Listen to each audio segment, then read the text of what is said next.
दोस्तों, आज हैं मेरे साथ में एनआरसी के इंचार्ज डॉक्टर अजय त्रिपाठी, जो आपको बताएंगे एनआरसी में कौन से बच्चे, किस तरह के बच्चे भर्ती होते हैं, उसके बारे में पूरी आपको बताएंगे। डॉक्टर साहब, आपका मेरे चैनल पे बहुत बहुत स्वागत नर्सरी ग्रुप विजय 700 पर। सर, सबसे पहले आप थोड़ा ये बताएंगे एनआरसी क्या होती है, उसमें किस तरह के बच्चे भर्ती होते हैं और किस समय तक भर्ती किए जाते हैं, और भर्ती किए जाते हैं तो किस तरह से मतलब आए पेशेंट के अटेंडर उनको भर्ती करा सकें। तो सर, एनआरसी क्या होती है उसके बारे में सर बताइए। देखिए, एनआरसी का मतलब है कि पोषण पुनर्वास केंद्र, या फिर हम लोग इंग्लिश में कह सकते हैं न्यूट्रिशन रिहेबिलिटेशन सेंटर। इसमें ये एक वार्ड होता है अस्पताल में। इसमें हम लोग कुपोषित बच्चों को भर्ती करते हैं तथा उनकी देखभाल करते हैं। हाँ सर जी, दूसरा सवाल ये है कि एनआरसी में किस प्रकार के बच्चे भर्ती किए जाते हैं, उनका इलाज किया जाता है। एनआरसी में कुपोषित बच्चे हम लोग भर्ती करते हैं वो बच्चे जिनका वजन उनकी लंबाई से कम होता है, जिनका मिड आर्म सर्कमफेरेंस 11.5 सेंटीमीटर से कम होता है, या फिर दोनों पैरों में सूजन होती है। सर जी, तीसरा सवाल आपसे ये है कि कुपोषण जो बच्चों में होता है तो उसके मुख्य कारण क्या होते हैं। कुपोषण के मुख्य कारण है जैसे बार बार दस्ताना, बार बार इन्फेक्शन होना, जागरूकता की कमी, समाज में गरीबी तथा पर्याप्त पोषण न मिल पाना। एनआरसी में इलाज की शुरुआत कैसे होती है। जो मरीज बाहर से आते हैं उन्हें अपने बच्चे को दिखाना है तो एनआरसी में कैसे आके दिखाएं, उनका पर्चा कहाँ से बने सर, उसका थोड़ा और बताइए सर जी। अगर किसी बच्चे को लग रहा है कि वो बच्चा कुपोषित है तो एनआरसी सेंटर पे आते हैं। वहाँ हम बच्चे का वजन और लंबाई नापते हैं।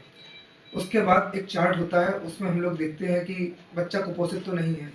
अगर बच्चे का वजन लंबाई के अनुसार कम है तो बच्चा कुपोषित होता है। एनआरसी में बच्चों को कितने दिन तक रखा जाता है और पता चल सके कि कुपोषण दूर हो गया, सर थोड़ा बताइएगा। देखिए, जब हम लोग एनआरसी में किसी बच्चे को भर्ती करते हैं तो धीरे धीरे उसकी डाइट बढ़ाते हैं। पहले हम F75 डाइट देते हैं, फिर कुछ दिनों बाद F100 डाइट देते हैं। उसके बाद कई दवाएं भी चलाते हैं जिससे इन्फेक्शन दूर हो सके। कुछ ऐसी दवाएं भी हम लोग इस्तेमाल करते हैं अगर बच्चे को एनीमिया है वो भी दूर हो सके।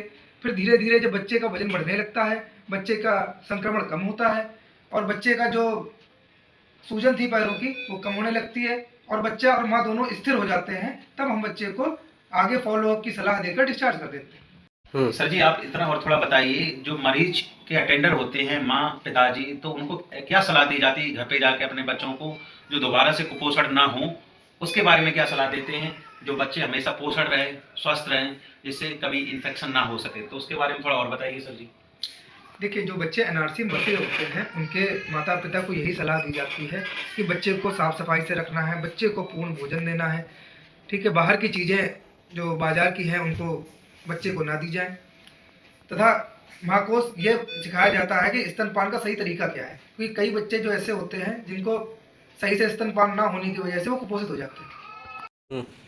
डिस्चार्ज के बाद सर जी, जो बच्चों कुपोषण से मुक्त हो जाते हैं, उनका डिस्चार्ज हो जाता है, उसके बाद उनको क्या सलाह दी जाती है, उसके बारे में थोड़ा आप बताइएगा।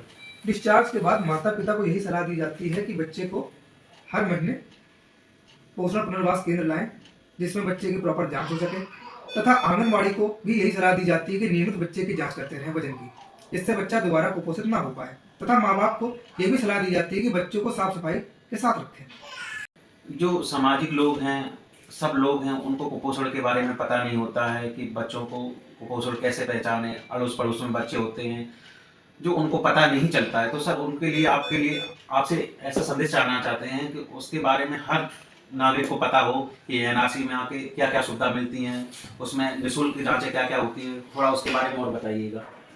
देखिए, अगर आपके आसपास में कोई ऐसा बच्चा है जो कमज़ोर दिख रहा है, जो सुस्त दिख रहा है, जिसका वजन कम है उसकी लंबाई के अनुसार, तो ऐसे बच्चे कुपोषित हो सकते हैं। उनको एनआरसी सेंटर में भेजें जिससे उनका कुपोषण का समीक्षा हो सके। तथा मेरा यही सुझाव।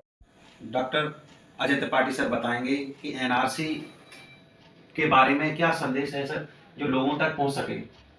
देखिए, एनआरसी एक ऐसी सरकार की सुविधा है जो निःशुल्क है। तो मैं आम जनता से यही अपील करना चाहूँगा कि अगर आपके आसपास कोई कुपोषित बच्चा है तो उनको समझाएं, उनके माता पिता को समझाएं कि वो अपने बच्चे को एनआरसी में भर्ती कराएं। एनआरसी में सारी सुविधाएं निःशुल्क हैं। यहाँ हम बच्चे का खान पान का ध्यान रखते हैं तथा जितनी भी दवाइयाँ हैं वो भी निःशुल्क हैं।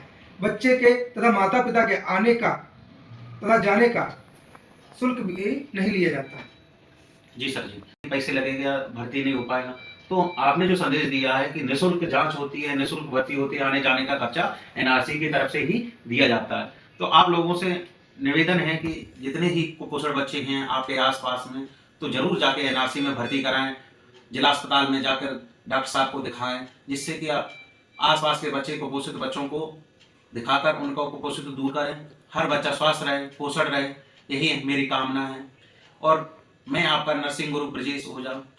ऐसी ही वीडियो देखने के लिए हमारे चैनल को सब्सक्राइब और शेयर करें, जिससे कि जागरूक नागरिक हो सकें, जिन तक मेरा मैसेज जा सके कि कुपोषण दूर रहे।